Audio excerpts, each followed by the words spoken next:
Hello friends, how are you? I hope you're having a great day. And I guess that you came into this video tutorial because you can type the at symbol.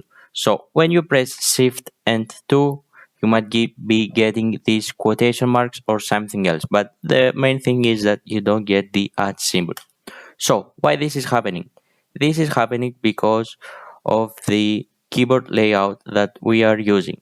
So if I click here the Windows and spacebar key, you can see that my installed keyboard is English United Kingdom, and this keyboard layout with a combination of Shift and 2 doesn't give us the at symbol.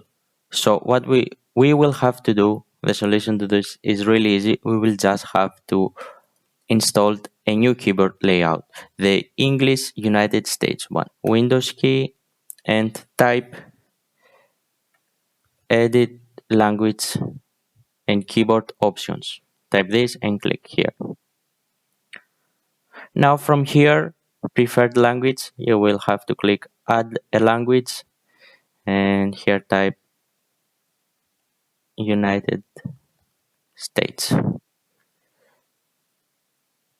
Click here, next, language pack. You can click on those, but you don't have to.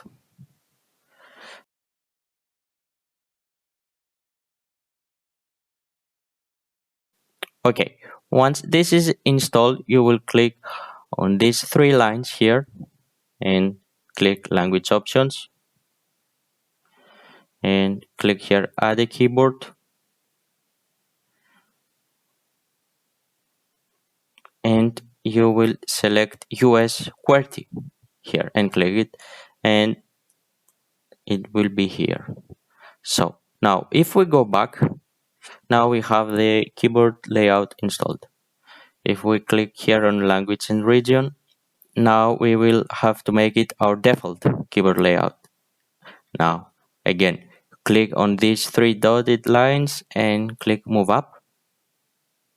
And now whatever you have here doesn't matter, you just have to have it as a default.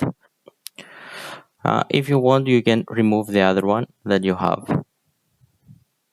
And now we can see if we click here, we have English, United States, and my other preferred keyboard layout that I have. So now you can see here that I'm able to type the quotation mark. So guys, if you found this video tutorial useful, please be sure to leave a like, it really helps. And if you have any question, feel free to drop a comment and I will try to reply when I can.